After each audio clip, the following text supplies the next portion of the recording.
Assalamualaikum warahmatullahi wabarakatuh. Alhamdulillahi wa kafa wa salatu wassalamu ala rasulil mustafa wa ala alihi wa sahbihi al-sidki wal wafa la hawla wa la quwata illa billah. Asyhadu an la ilaha illallah wahdahu la syarika lah wa asyhadu anna Muhammadan abduhu wa rasuluhu la nabiyya ba'dah. Allahumma salli ala sayyidina Muhammadin al-Fatihi lima ughliqa wal khatimi lima sabaqa nasril haqqi bil haqq wal hadi ila siratikal mustaqim wa ala alihi haqqa qadrihi wa miqdaril azim amma ba'du. Kang kula muliakan para ulama, para masyayikh, para habaib, wabil khusus panjenenganipun Al-Karim Ibnul Karim Gus Rafiq Hamid Gus Rafiul Hamid bin Kiai Haji Abdurrahim Sazili. Semoga Allah memberikan kesehatan, kekuatan, kesabaran dalam membimbing kita semua. Gus Ibrahim Khimzi, para sesepuh Habib Abdullah Al-Hamid, Habib Zin Ba'abud, Habib Taufik Barokba, Kiai Haji Muhammad Sazili, Kiai Haji Abdul Qadir Sazili, tuan rumah Bapak Abdul Halim beserta Ibu Khotimah, seluruh kemawon boten saged kula sebataken satu persatu tanpa mengurangi rasa hormat. Nggih, tenang anak-anak, nanti ada jatahnya masing-masing, nggih. Nggih, nek wayahe jatahe lak jatahe ya. Nek wayahe rezekine lak rezekine. Mugi-mugi sing sabar niki masyaallah jamaah Riyadul Jannah. Tepuk tangan luar biasa jenengan niki. Tepuk tangan sedaya. Kula wingi niku berangkat saking Sampang, Kiai ngapunten dadi agak lelah. Juga di majelis namanya Majelis At-Taufik, tetapi beda. Mriko Madura asli niki sebagian Madura swasta. Tapi luar biasa wajahnya meskipun malam masih semangat. Yang enten niki sebagian anggota DPR durung payu rabi, sing mriki anggota DPR di bawah pohon rindang. Nggih niki sing sebelah kula niki nggih anggota DPR Dinas Pengajian Rutin. Allahumma sholli ala Muhammad. Kalau tak matur kemawon sekedap karena ini penutup, panjenengan nggih butuh wekdal untuk persiapan pulang. Mengingat 10 Asyura berhubungan dengan hijrah, kalau tak mulai sejarah hijrah sedikit mawon. Para kiai, ada peristiwa yang menarik dalam hijrah. Ketika Isra Mi'raj, Nabi itu sendirian beserta malaikatnya Allah. Pergi berangkat sendirian. Tetapi yang aneh para kiai, para hadirin rahimakumullah, ketika hijrah inilah Nabi diutus, diperintah oleh Allah, itu bersama sahabat dan juga orang-orang terdekatnya. Kalau tahun hijrah, itu seringkali dihubungkan dengan awal hijrah Nabi. Mboten. Tahun hijrah, Muharram itu bukan awal hijrahnya Nabi. Hijrah Nabi itu dimulai tanggal 27 Safar sampai Madinah tanggal 12 Rabiul Awal. Dados ketika panjenengan mengisi atau memperingati majelis maulid, itu otomatis panjenengan memperingati kelahiran Nabi Muhammad SAW, hijrahnya dan wafatnya sekaligus. Kapan tahun hijrah dimulai? Dimulai tahun hijrahnya Nabi. Siapa yang mengarahkan dan menginisiasi? Khalifah yang namanya Umar bin Khattab Al-Faruq. Kata Muharram adalah bulan pertama, dimulailah tanggal pertama. Hijrah itu dari bulan Muharram. Tapi hijrahnya Nabi itu Rabiul. Kenapa kok kemudian peristiwa Nabi itu berbeda? Kenapa kemudian lahirnya Nabi juga kemudian berbeda? Kata Sayyid Alawi Al-Maliki, bulan Rabiul Awal yang dulu bukan bulan mulia jadi mulia sebab kelahiran Nabi Muhammad sallallahu alaihi wasallam. Dulu hari Isnin tidak dianggap mulia menjadi mulia karena kelahiran Nabi besar Muhammad sallallahu alaihi wasallam. Begitu pula kita hari ini menjadi mulia, menjadi orang istimewa, menjadi orang yang dirindukan oleh Rasulullah dan merindukan Rasulullah karena kita hadir karena cinta dan rindu itu. Meskipun kula panjenengan niki mungkin secara materi kalah dari orang lain, masih banyak orang yang kemudian lebih mapan daripada kita, lebih ilmunya lebih tinggi daripada kita. Pertanyaannya kenapa yang hadir istiqomah tiang niki mawon? Ketinggalan lewat Jawa Jaili utangi gorong patek lunas kabeh. Karena Allah sayang dumateng panjenengan. Karena Allah cinta dumateng panjenengan. Karena Allah ingin panjenengan itu menjadi orang-orang yang selamat dunia akhirat. Ketika Allah mencintai seseorang, ketika orang itu dipilih oleh Allah, maka orang itu dipilihkan jalan untuk kebaikan. Mayyuridillahu bi khaira istakhdamahu. Barang siapa yang dikehendaki oleh Allah menjadi orang baik, para ulama, para kiai, maka akan dijadikan sarana untuk kebaikan. Dan hadirnya panjenengan di sini dan nanti istiqomah, itulah jalan istiqomah panjenengan. Kembali kepada sejarah hijrah, ternyata Rasulullah hijrah menggunakan strategi, tidak hanya kemudian norok buntek jarane wong meduten niku. Nabi kemudian bekerja sama. Siapa yang berperan di dalam hijrah Nabi? Satu, ada yang bertugas menggantikan Nabi di tempat tidurnya, Ali bin Abi Thalib. Ada yang menjadi kawan setia Nabi dalam perjalanan namanya Abu Bakar As-Siddiq. Kemudian ada seksi konsumsi namanya Asma bin Abi Bakar yang itu disebut Zatun Nitoqain. Orang yang napa niku selendangin niki dipisah dadi kalih. Diketok dadi kalih. Satu diikatkan menjadi ikat pinggang, satu dipakai untuk membawa bekal Kanjeng Nabi. Menjadi perantara kebaikan. Yang kedua, ada anak muda, adik daripada Siti Asma binti Abi Bakar yang bertugas mengupdate informasi masyarakat di Mekah saat itu. Namanya Abdullah bin Abu Bakar. Setiap malam kemudian memberikan informasi kepada Kanjeng Nabi. Nabi bertahan 3 hari di Gua Sur. Kemudian ada lagi namanya Amir bin Buhairah. Bagian kanan kiri teng di sore gondong ngangon wedhus, ngangon unta untuk kemudian berjaga-jaga kalau ada serbuan dari orang musyrik kafir Quraisy itu. Amir bin Fuhairah.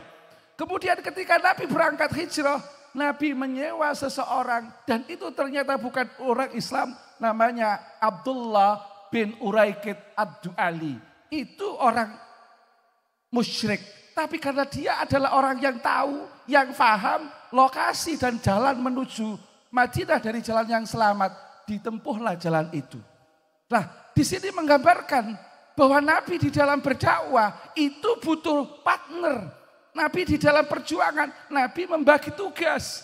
Makanya di RJ ini napunten, meskipun yang kru yang tidak disebutkan, yang mungkin sekarang lagi di jalan sana, atau mungkin korcam korwil yang kemudian tidak pernah naik ke panggung, atau mungkin seksi-seksi yang lain, seksi konsumsi, mungkin di belakang lagi tidak bisa mendengarkan secara langsung. Tapi yakinlah panjenengan ini lil wasail hukmul maqasid. Panjenengan sama dengan kami dan mungkin bahkan panjenengan yang terlibat secara tidak langsung di balik layar untuk tujuan mulia ini. Ganjaran panjenengan lebih banyak daripada saya yang hadir di sini. Allahumma sholli ala Muhammad. Para kiai, ketika kemudian hijrah, Nabi sampailah di Kuba tanggal 18 Rabiul Awal. Kemudian sampai di Madinah tanggal 12 Rabiul Awal. Dari pagi orang Madinah menunggu sampai kepanasan bus itu pulang. Setelah itu orang yang menyaksikan Nabi langsung datang dari jauh. Itu ternyata orang Yahudi. Tapi bukan Netanyahu di sini. Orang Yahudi yang menyaksikan Nabi pertama kali. Akhirnya orang Yahudi ini yang kemudian menyaksikan memanggil orang-orang Madinah untuk menjemput Nabi. Ternyata apa? Dalam pelaksanaan dakwah, dalam pelaksanaan syiar itu, kadang-kadang kita memang harus berurusan dengan orang-orang yang mungkin bukan daripada kita. mungkin dari non-Islam, mungkin ngapunten petugas aparat yang kemudian menjaga, bisa jadi mereka bukan dari orang Islam. Begitu pula dalam sejarah dakwah Nabi, disitulah kemudian Nabi menunjukkan kepada kita bahwa kalau ingin sukses, kalau ingin bekerja, kalau kemudian ingin langgeng dakwahnya, maka harus bekerja sama, tahu job deskripsinya.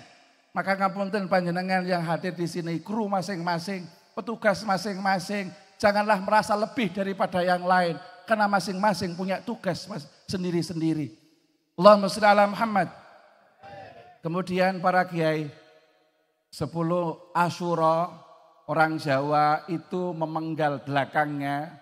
Jadi 10 Asyura itu kemudian dipakai oleh raja atau Sultan Agung Hanyorokokusumo itu kemudian menggunakan tanggal Jawa. Dulu niku tanggal Saka penanggalan, akhirnya dirubah menjadi tanggal Islam. Kalau dulu orang Jawa bilang berbeda dengan kita, tapi alhamdulillah hari ini penanggalan Jawa Islam itu mirip dengan penanggalan Hijriyah. Jadi mulai dengan bulan Muharram. Lo orang Jawa daerah Mataraman sana kemudian memang istilahnya Asyura jadi Suro. Begitu ceritanya ngoten. Lah 10 Asyura ini para kiai menjadi penanda dari sebuah perjalanan yang tidak bisa dihilangkan dari sejak zaman Nabi Adam sampai Nabi Muhammad SAW. Semua nabi itu berhubungan dengan Asyura. Asyura itu artinya dari kata Asyir. Asyura berarti 10. Nah disitulah kemudian sejak Nabi Adam. Bagaimana Nabi Adam diturunkan ke bumi. Kemudian dosanya, taubatnya selama 40 tahun. Berdoa kepada Allah. Rabbana zalamna anfusana wa illam taghfir lana lanakunanna minal khasirin. 40 tahun baru kemudian diterima oleh Allah ketika hari Asyura ini. Kemudian ketika Nabiullah Ibrahim alaihissalam dan banyak lagi yang kemudian mau dibakar hidup-hidup oleh Raja Namrud, diselamatkan oleh Allah pada bulan Asyura, pada tanggal 10 Asyura ini. Saya ingin menutup mauidhah saya ini karena sudah agak malam dengan sebuah cerita yang mungkin ini bisa menjadi pelajaran bagi kita bersama.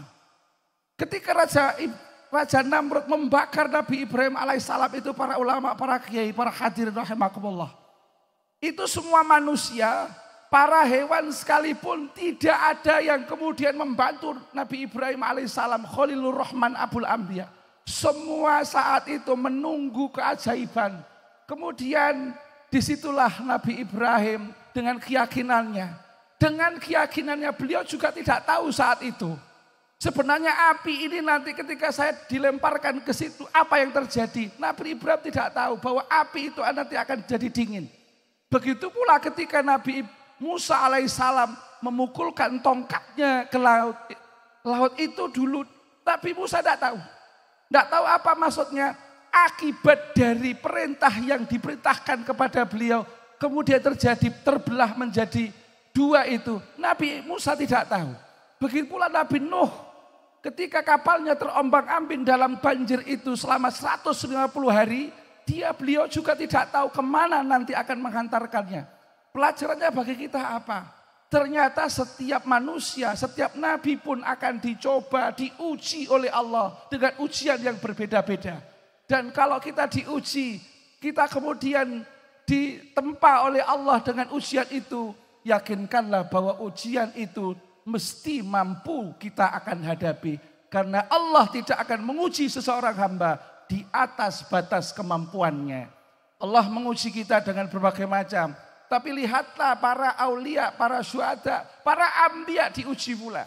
Maka Asyura ini bagian dari gambaran. Siapapun yang dalam kehidupannya ketika diuji, yakinkanlah kalau Allah bersama kita, Allah akan membantu dan menolong kita. Tapi kalau kita jauh dari Allah, maka masalah ini bukanlah selesai, bisa jadi kemudian beragat buruk bagi kita. Saya kembali kepada ceritanya Nabi Ibrahim alaihissalam, para kiai. Ketika Nabi Ibrahim mau dibakar hidup-hidup itu, semua manusia di dalam kitab Qasasul Anbiya, ada riwayat mengatakan ini seekor burung. Saat itu Allah mengutus seekor burung. Burungnya namanya burung usfur, burung pipit. Itu burung pipit terbang dari pohon ke pohon, dari ranting ke ranting, kemudian mencari telaga, membawa satu tetes air. Ketika burung pipit ini terbang dari lahan, dari pohon ke pohon, dari ranting ke ranting, bertemulah burung pipit ini dengan manusia, dengan hewan-hewan di pinggir hutan. Burung pipit ini tanya, wahai burung pipit, kamu mau bawa kemana? Mau bawa apa? Kamu bawa apa? Dijawab burung pipit, manuk emprit nih kok ngomong ngeten. Saya bawa satu tetes air. Mau bawa kemana kamu? Saya akan padamkan api yang membakar Nabi Ibrahim alaihissalam Khalilur Rahman. Ternyata apa para kiai, para ulama, para habaib? Ternyata orang-orang yang melihat perbuatan burung pipit itu kemudian tertawa. Kemudian membulinya. Mengatakan bahwa apa yang kamu lakukan tidak akan merubah keadaan. Sia-sia, buang waktu karena satu tetes air. Tidak ada maknanya apa-apa. Tapi kemudian apa jawab burung pipit ini? Dijawab dengan tegas sama burung pipit ini, saya tahu, saya paham bahwa satu tetes air itu tidak akan merubah keadaan. Sia-sia menurut kalian. Tapi saya ingin di hadapan Allah Subhanahu wa taala. Saya pernah berbuat kebaikan dan saya pernah menunjukkan bahwa saya menjadi hamba Allah yang pandai bersyukur. Apa hubungannya cerita ini dengan kita semua para ulama, para kiai, para hadirin? Mungkin tenaga kita menjadi kru di Riyadul Jannah. Mungkin tenaga kita, harta kita untuk mengadakan maulid seperti ini. Mungkin belum mampu seutuhnya membuat Rasulullah bangga. Tenaga kita mungkin belum maksimal. Mungkin kita hanya menjadi pelengkap dari sebuah proses itu. Tetapi yakinkanlah apa yang panjenengan lakukan sekecil itu akan menjadi saksi nanti di akhirat kelak. Hubungannya dengan Asyura besok ketika panjenengan sedekah. Ketika panjenengan menyedekahkan hartanya. Mungkin harta ini tidak mampu membuat anak yatim terbebas dari kefakiran. Mungkin sedekah kita kepada fakir miskin, janda-janda tua belum mampu mengangkat dari kepapaan. Tapi paling tidak kita pernah berbuat. Kita ingin disaksikan oleh Allah dan Rasulnya bahwa kita mampu berbuat sesuatu dan tidak menyalahkan keadaan dan menunggu keajaiban. Para kiai hadirin rahimakumullah, semoga panjenengan semua yang hadir di sini dijadikan orang-orang yang kuat imannya, kuat agamanya, keluarganya jadi keluarga yang sakinah mawaddah warahmah, anak-anaknya barokah sholawat, barokah maulid, menjadi anak yang soleh solehah, rizkinya barokah. Semua hutang-hutangnya dilunaskan oleh Allah. Dan nanti kalau meninggal dunia, meninggal dalam kondisi husnul khotimah.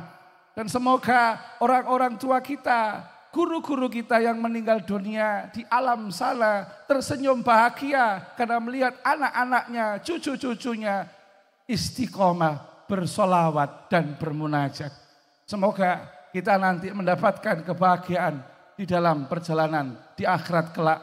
Dan semoga kita akan dikumpulkan kembali bersama guru-guru kita di Riyadul Jannah, di jannahnya Allah Subhanahu wa taala.